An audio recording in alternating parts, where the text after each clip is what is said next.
Fallier, je suis le directeur général de Trust HQ.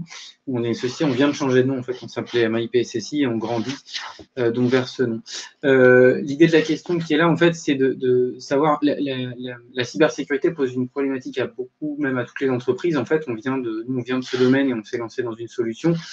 On exploite les systèmes d'outscale, j'en parlerai plutôt sur la fin, mais une grosse question qui se pose, c'est que comme entre guillemets, le temps de cerveau disponible que l'on a à consacrer à la cybersécurité est assez limité, et c'est pas un défaut de qui que ce soit, en fait, c'est juste que la cybersécurité, par définition, c'est une tâche en plus, des tâches métiers pour lesquelles on n'est pas rémunéré, donc on ne va pas lui consacrer l'ensemble de notre temps, bien sûr.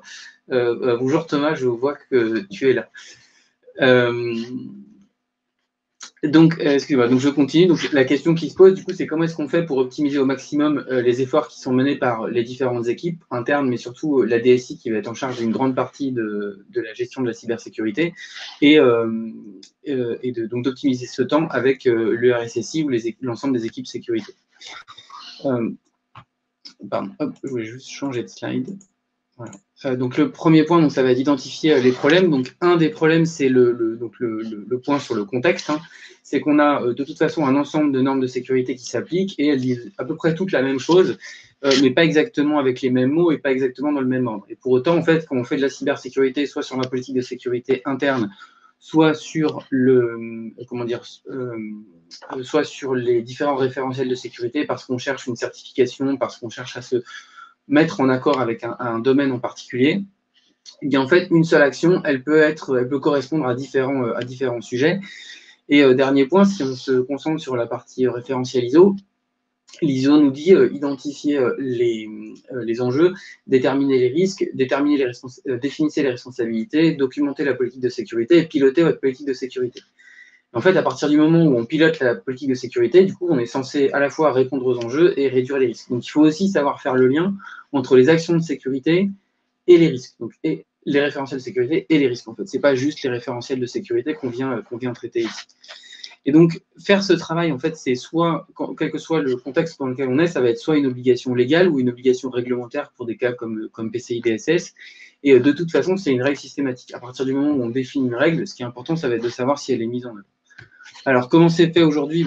On a tendance à traduire ces référentiels de sécurité dans le langage de l'entreprise, dans des politiques de sécurité, et ensuite à recruter un certain nombre d'équipes pour faire le pilotage de ces aspects, donc aller contrôler tous ces points-là. Alors, le point, c'est que ça coûte en fait très cher, c'est extrêmement chronophage. Hein. Ça c'est fait avec des mails et Excel aujourd'hui, donc il y a un problème d'outillage à ce niveau-là, mais il y a aussi un problème du sens de la fonction de ce qu'on est en train de demander. C'est ce que je disais tout à l'heure, c'est-à-dire qu'on a des tâches qui vont être, on va demander les mêmes tâches plusieurs fois aux différentes équipes, et souvent, en fait, certaines tâches déjà sont réalisées, et en fait, on n'en a pas connaissance. Donc la question, c'est comment est-ce qu'on fait pour obtenir des informations là-dessus, sachant qu'on n'a pas toujours la possibilité d'automatiser, comme savoir le niveau de mise à jour des équipements. Ça, il y a des outils qui le font, mais tout n'est pas aussi simple, malheureusement. Donc, si je résume, en fait, on a une organisation qui est soumise à une ou plusieurs réglementations. Donc là, moi, je propose la déréglementation.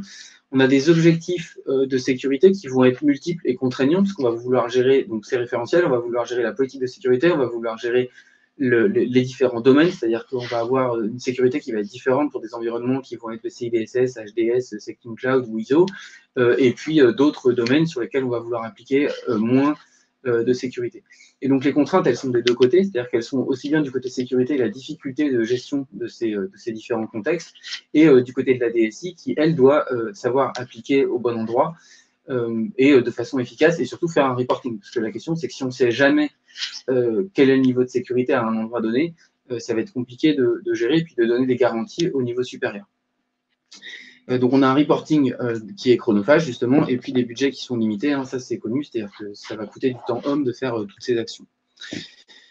Donc en deuxième partie, il y a donc la question, c'est la méthode, les besoins et la solution. Donc les méthodes qui sont disponibles aujourd'hui, c'est d'auditer la sécurité, mais l'inconvénient de ça, c'est qu'on a beaucoup d'angles morts, parce qu'on va pouvoir auditer un sujet parce que ça coûte cher, et on va pas pouvoir voir le reste. Et l'autre point, c'est que souvent, ça va générer des frictions, donc c'est pas toujours simple en fait d'aller auditer ces équipes, enfin les équipes. Le contrôle permanent, donc on a dit tout à l'heure, ça coûte beaucoup d'humains en fait pour faire ces tâches, ça coûte de l'argent et ça coûte pas mal de temps. Et une autre solution, c'est évidemment d'utiliser des services qui sont certifiés.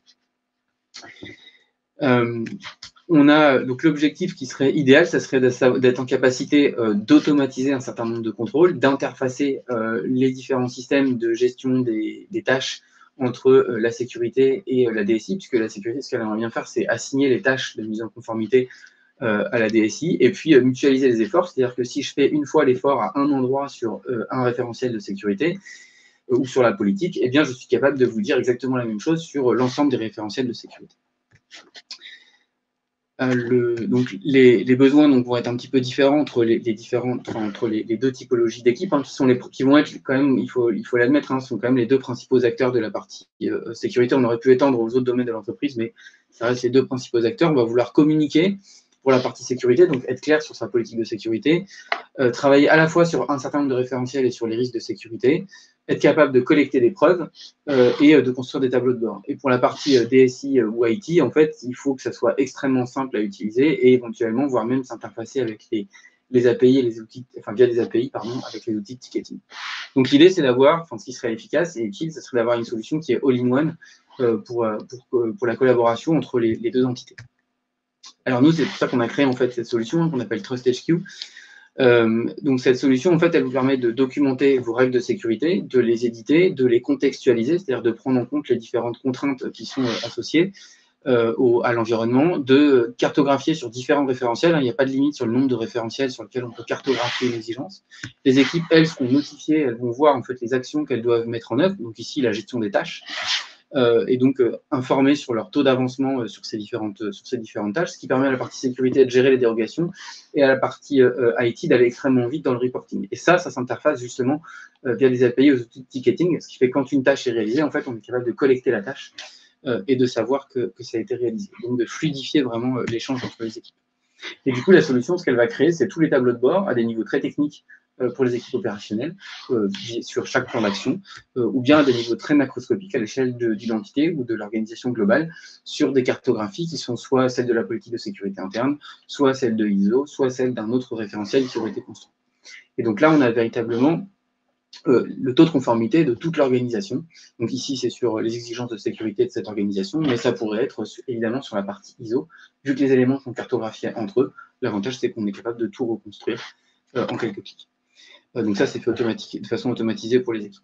Donc l'idée qui est derrière, c'est d'avoir une solution qui est full cloud, qui simplifie toutes les interfaces qui sont nécessaires entre la partie sécurité et la partie IT, et qui donne des garanties de sécurité aussi bien aux équipes SI qui disent OK, nous on a fini sur un sujet et on peut le documenter et en informer les équipes supérieures, et on ne va pas revenir nous solliciter pour le énième audit sur ce sujet-là. Les auditeurs iront consulter les preuves d'audit les preuves de conformité qu'on a pu documenter. On peut aussi du coup montrer que les risques sont réduits, puisqu'on a agi sur les règles de sécurité qui permettent de réduire ces risques, et on fournit donc du coup cette garantie de sécurité avec toutes ces composantes. Et dernier point pour conclure, parce que je pense qu'il reste que quelques secondes, on a travaillé justement avec les environnements d'Outscale, qui sont certifiés Sectum Cloud, qui pour nous en fait était justement la brique certifiée qui nous permettait de répondre au dernier niveau de sécurité qui était nécessaire en fait dans la capacité à construire une offre de cybersécurité.